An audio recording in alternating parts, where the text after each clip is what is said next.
दोस्तों नमस्कार।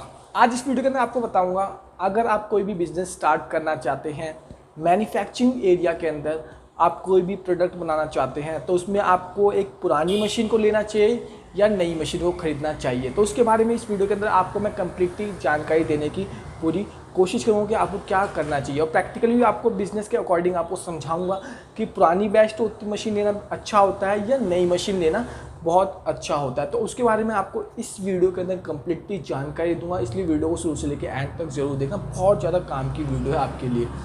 सबसे पहले आपको समझना चाहिए कि आपका बिज़नेस क्या है, आपका बिज़नेस मॉडल क्या है।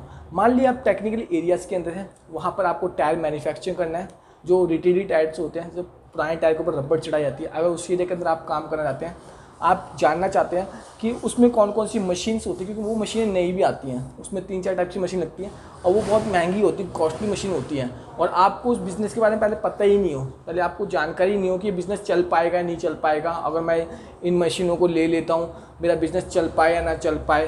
तो ये जो डाउट्स होता है ना, बहुत ज़्यादा होता है हमारे मन के अंदर। तो इसके लिए आपको पहले ना आपको समझना है कि आपकी जो मशीनरी कॉस्ट कितनी है। अगर वो बहुत ज़्यादा है, 7-8 लाख के आसपास है, तो आपको समझ के चलना है कि इस बिज़नेस को मैं हैंडल कर पाऊँगा नहीं कर पाऊँगा। क्योंकि अगर आप नई मशीनों को खरीदते हो और उसके बाद वो आपका बिज़नेस नहीं चलता है, तो आपको उन मशीनों को बेचना पड़ता है कम दामों पर। ये बहुत ज़्यादा प्रॉब्लम्स हमें देखने को मिलती है। तो अपने बिज़नेस के अकॉर्डिंग और अपनी जेब के अकॉर्डिंग आपको समझ चलना। हाँ दोस्तों, जेब मतलब आपके जेब में कितना पैसा है, उसके अकॉर्डिंग अपने काम के रिगार्डिंग आपको समझ के चलना होगा।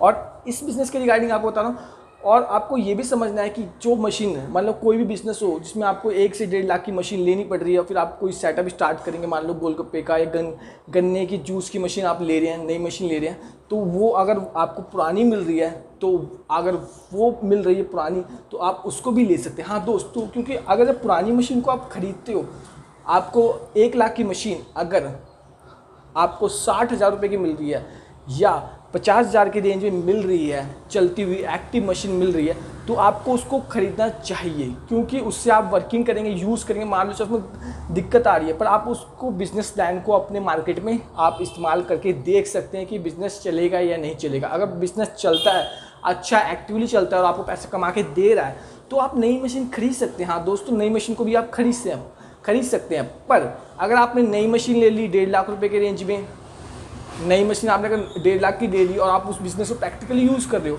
और वो बिज़नेस नहीं चल रहा, आप सोच रहे हो कि अब मुझे दूसरा काम करना है, इस बिज़नेस में मेरे को ज़्यादा प्रॉफिट देखने को नहीं मिल रहा है, मेरा काम नहीं चल रहा है, तो आप क्या करोगे उस मशीन का? आप दोबारा उसको बेचोगे।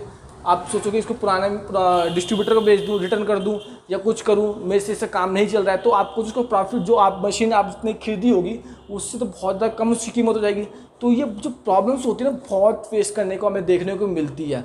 बट अगर आपको पूरी नॉलेज अपने बिज़नेस के बारे में, हाँ दोस्तों, आपको पूरा काम पता है कि हाँ ये बिज़नेस कैसे काम करता है, कैसे मैं क्लाइंट लेके आऊँगा, और सब कुछ आप कर सकते हो, आपके पास क्लाइंट्स हैं और आपको सिर्फ मशीन चाहिए, तो आपको नई मशीन की तरफ देखना चाहिए। हाँ दोस्तों, नई मशीनों को देखना चाहिए। नई मशीन में अच्छी जान होती है, वो अच्छा काम करके देती हैं और आपको बहुत बेनिफिट देखने को मिलता है। क्योंकि अगर आप वहाँ पे पुरानी मशीन ले रहे हो, पुरानी मशीन बाबा ख़राब हो रही है, आपको किसी ने क्लाइंट ने आपको ज़्यादा काम दे रखा है मैन्युफैक्चरिंग करने के लिए, और वो बाबा मशीन ख़राब हो रही है, उसमें आप मेंटेनेंस लग रहा है, आपका टाइम ख़राब हो रहा है, आपके वर्कर्स का टाइम वेस्ट हो रहा है, तो बहुत ज़्यादा ख़राब है। आपको उस जगह पे नई मशीन को लेना चाहिए और उसको आपको प्रैक्टिकली क्योंकि आपके पास क्लाइंट्स, आपका सब कुछ, आपको नॉलेज है उस काम के बारे में, तो आपको नई मशीन के साथ अपना काम स्टार्ट करना चाहिए। तो आपको बेसिक पॉइंट है कि आपके पास नॉलेज होनी चाहिए अपने काम के रिगार्डिंग, आपके पास क्लाइंट्स होने चाहिए। दूसरा पॉइंट है, आपके पास क्लाइंट होने चाहिए उस काम के रिगार्डिंग। क्लाइंट्स हैं तो आपको नई मशीन की तरफ ही मुख देखना चाहिए, समझना चाहिए, और उसके बाद अपना काम को स्टार्ट करना है। दोस्तों, आपको मेरे 2 मेजरली पॉइंट के बारे में आपको पता होगा, मैंने आपको भी बताया।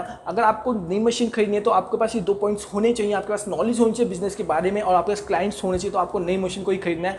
अगर आप उसको बस प्रैक्टिकली स्टार्ट करने की कोशिश कर रहे हैं, जानना चाहते हो इसके बारे में, तो आप पुरानी मशीन से भी उसको स्टार्ट कर सकते हैं, उस बिजनेस को करके देख सकते हैं, जान सकते हैं, उसके बारे में नॉलेज ले सकते हैं। और अगर वो बिजनेस आपको काम करके दे रहा है अच्छे से, तो आप उसके द्वारा एक नई मशीन को भी खरीद सकते हैं। क्योंकि बिकॉज हमारा काम चल रहा है तो हम नई मशीन को खरीद सकते हैं। अगर हमारा काम नहीं चलता है तो हमें नई मशीन को भी दोबारा रिटर्न करना पड़ता है, दोबारा उसको बेचना पड़ता है, बहुत ज़्यादा दिक्कत हमें देखने को मिलती है। बट अगर पुरानी मशीन है तो आपको इस बात का भी ध्यान रखना है कि उसकी मेंटेनेंस, उसकी टेक्निकल इन्फॉर्मेशन कितनी पुरानी है, कितना वो रन कर चुकी है, चल चुकी है, उसके बारे में आपको बिल्कुल कंप्लीटली जानकारी होनी चाहिए। हाँ दोस्तों, पूरी नॉलेज होनी चाहिए, उसको चेक करके देखना है। ऐसा नहीं कि मतलब देख लिया कि हाँ बिजनेस चलाना है तो थोड़ा काम करके देख लिया तो ये चल जाएगा, ऐसा नहीं करना। आपको बिल्कुल प्रैक्टिकली सब कुछ समझना है, जानना है उसके बारे में, उसको वर्किंग करके यूज़ करके देखना है कि हाँ ये अच्छा पीस बना रही है, सब कुछ एक्टिव चल रहा है और ये काम कर सकती है आगे 2-3 साल या 4 या आप अगर देख रहे हैं कि मशीन अच्छी है तो आप उसका कम से 5-6 साल या एक्टिवली काम कर पाएगी नहीं कर पाएगी, ऐसी मशीन को आपको खरीदना है। ऐसा नहीं कि मतलब कि कुछ भी उठा के ले, ऐसा नहीं करना। आपको तरीके से काम करना है और तरीके से समझना है। और आपका क्लाइंट्स है, आपका नॉलेज है बिजनेस के बारे में और वो आप अच्छा काम करते हैं, आपका वर्कर्स हैं, टीम है आपके पास, तो आपको नई मशीन को ही दोस्तों खरीदना चाहिए, ताकि चाहे वो थोड़ी महंगी क्यों ना पड़ रही हो आपको, पर आपको नई मशीन के साथ काम करना चाहिए ताकि आप अच्छे से काम करें एंड आप अच्छा पैसा कमा सकें, अच्छा प्रॉफिट कमा सकें